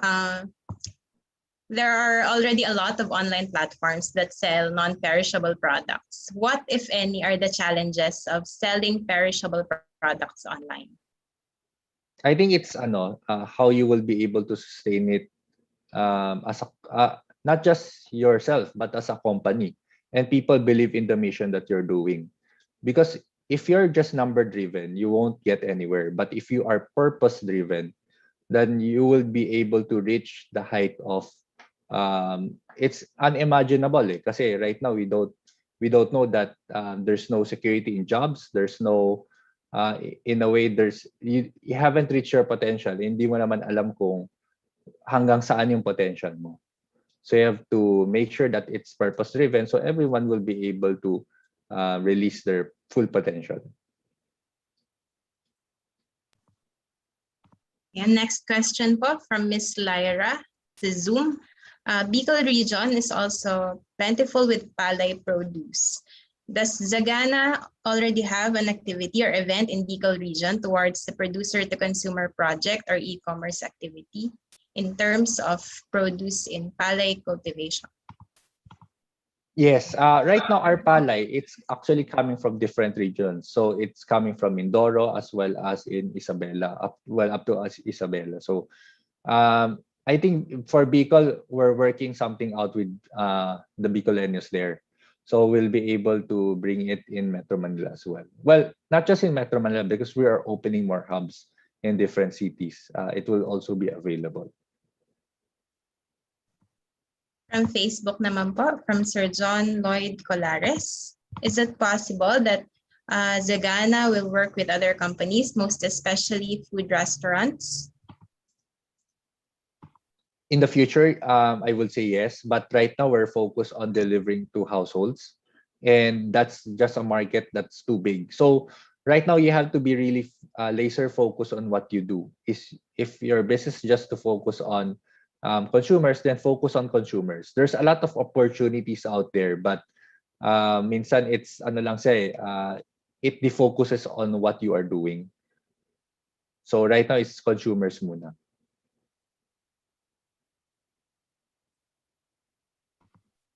Next question po. So there are definitely people who prefer to personally check the produce before making a purchase, diba? So there are people who like to squeeze vegetables, or they want to check for blemishes, or they have a preference for the color of a fruit, for example. And all those things you cannot do online. So what do you do to encourage people to purchase through Zagana? Well, right now, there's a lot of number one is convenience. So the convenience factor, people, of course, they'll be able to get it in 30 minutes. So how fast do you get it right now to other apps or other services? Number two is the price. So the price is affordable for everyone to purchase. And number three is quality. So quality means that we have our pickers inside. These are pickers who have already learned ano ba yung quality of the good or the freshness. So these three things, it's called performance. So performance means that you're faster, you're cheaper, and basically your quality is good. And from So our parang, Zoom, well, parang ano na rin, parang nanay mo na rin nag-pick for you or bumili sa palengke. Kasi we have moms as well inside the storages where they are the one who are hand-picking it for you. And so from our Zoom po, okay. Ask ko lang po, how about naman dun sa mga meat products po? Do you also deliver, sir, meat products? Yes, so our categories are fruits, vegetables, meat, seafood, and frozen goods. So those are our focus categories. Another question po from the same participant. Profitable daw po ba ang Zagana? Do you make a profit? Yes, because we are growing. So that means we're still bootstrap. We haven't raised any funds. Basically grown from 3 people to 100 people right now. So that's why we focus on business fundamentals, how we will be able to grow day by day and even earn a profit so that it will be sustainable. And another question po from Facebook.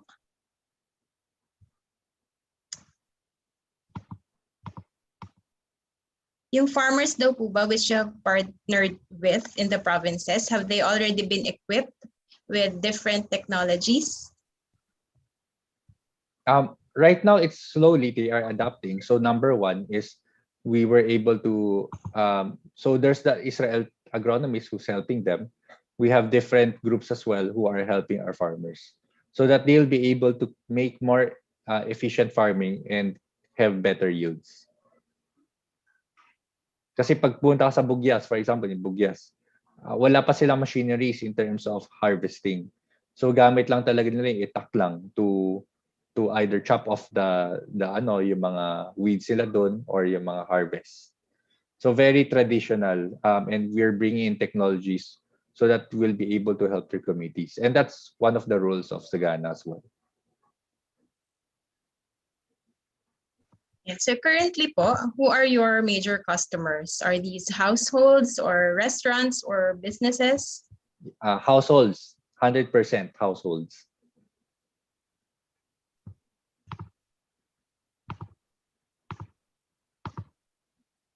And so I think we're all out of questions. And so thank you, Sir Joshua, for taking the time to answer our participants' questions. Okay, so Ms. Roma, you may now take it away. Okay. Thank you, Ms. Charlotte, and the team for facilitating the open forum.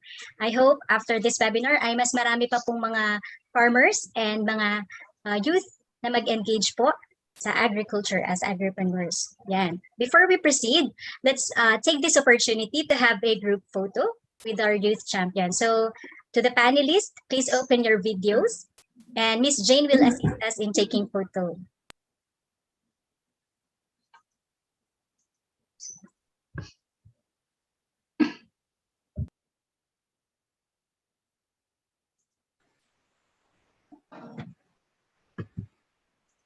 Okay na po. Right. Isa pa pa.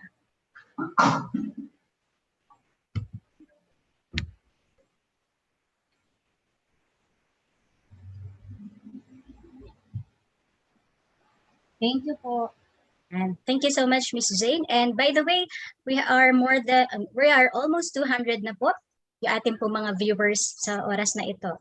And then, now to express our gratitude to our two youth champions, may I present your certificates of appreciation. And let me read the citations. College of Agriculture and Food Science, University of the Philippines, Los Baños, College Laguna, Philippines, present this certificate of appreciation to Ms. Eva May Nares for serving as resource person for the topic Key Roles of Millennials and Gen Z in Uplifting the Agri-Space during the Aggie Stock version 5.0 AgriCOOLture Youth Champions under the webinar program Rebooting Agriculture in the New Normal, held on 17 June 2021 via Zoom, given this day, the 17th day of June 2021 at the College of Agriculture and Food Science, University of the Philippines, Los Baños. Signed, Dr. Pompe C. Santa Cruz, Chair of CAF's Webinar Committee, and Dr. Elpidio M. Pisit Jr., CAF's team. Thank you so much, Ma'am Eva. And another, College of Agriculture and Food Science, University of the Philippines, Los Baños, College Laguna, Philippines, present this certificate of appreciation to Joshua Aragon for serving as resource person for the topic Instant Commerce for Agribusiness during the Aggie Stock version 5.0 AgriCOOLture Youth Champions under the webinar program Rebooting Agriculture in the New Normal, held on 17 June 2021 via Zoom, given the 17th day of June 2021 at the College of Agriculture and Food Science, University of the Philippines, Los Baños. Signed, Dr. Pompe C. Santa Cruz, Chair, CAF's Webinar Committee, and Dr. Elpidio M. Agpisit Jr., CAF's team. Thank you so much again, Ma'am May and Sir Joshua, for sharing your time with us, sharing your experiences and all your talents po. Maraming pong salamat. So, talagang nakaka-inspire yung mga shinare niyo po. And now to close our program, let us hear a message. Okay. Yan. So, punta po tayo. Yung ating pong mga participants, don't forget to answer the evaluation form through this link na nakapost po sa inyo pong screen, and itatype po sa comment section at chat box ng YouTube, Facebook at Zoom ng ating pong mga panelists. So, kailangan nyo po ito para makareceive kayo ng e-certificates. Okay. So now to close our program, we will hear a message from the Deputy Director of the National Crop Protection Center, Ms. April Alviar. Everyone, good morning. In behalf of College of Agriculture and Food Science in the National Crop Protection Center, we'd like to express our appreciation to all of you who participated in today's webinar, the episode 6 of the Aggie Peace Talk 5.0 Agriculture Youth Championship, for lending your time to be with us today and to the other episode of this webinar series. I have no doubt that you have learned a lot today, and I hope this inspire you to engage more in agriculture. To our two speakers today, our millionaire farmer, Ms. Eva Maynares and Dr. Joshua Aragon, CEO of Sagana, thank you very much for sharing your inspiring stories, experiences and journeys, and for showing us a different perspective of agriculture, for reminding us, especially the young generation, that agriculture is not just only farming and getting dirty, but it is a way of life. I would like to congratulate both of you, your passion and commitment to help not only the farmers but also other people to improve their lives and making ways toward food security. Also, by using social media and online platform to provide information and services, as well as to interact with people in agriculture, especially in these trying times wherein physical distance is quite an issue. Kudos to your advocacies and continue to be a blessing to a lot of people.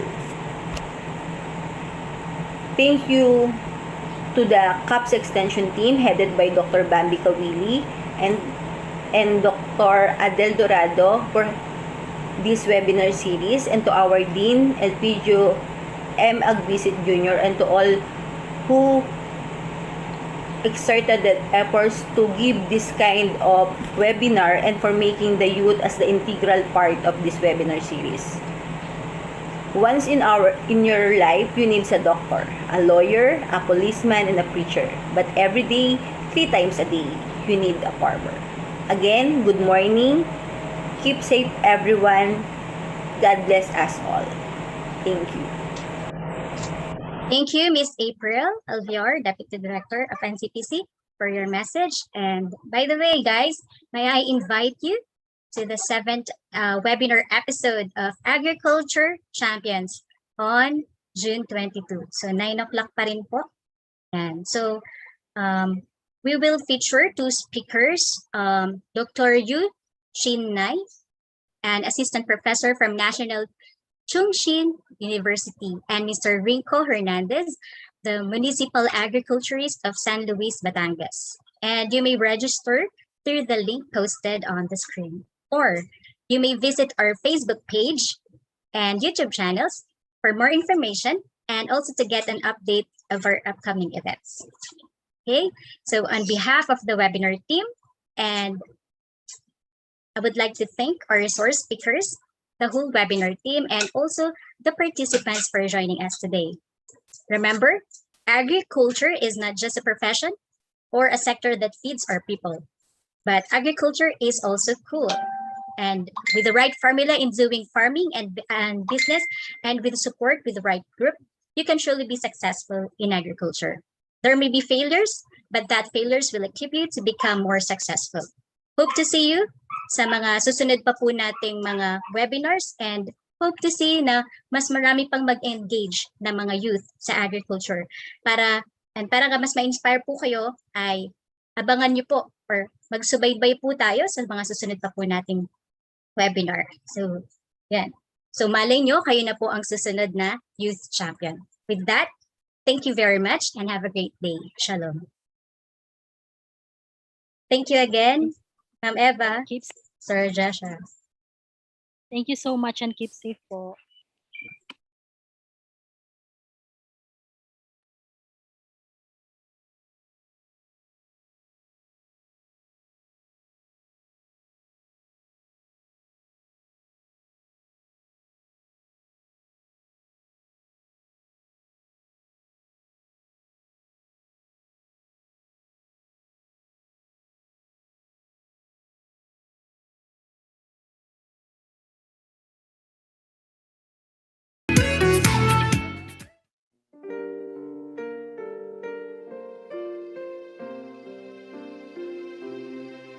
Hill College dear, though learning's fountain, of worth untold, we proudly sing thy praise and wave thy flags of green and gold.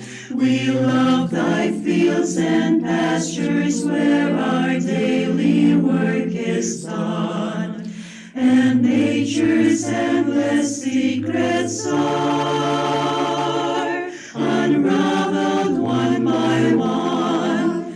Agriculture College dear, devoted sons will ever be. Unceasing inspiration do we always draw from thee. We come from all the regions of this eastern island fair, and trustingly we place ourselves in thy protecting care.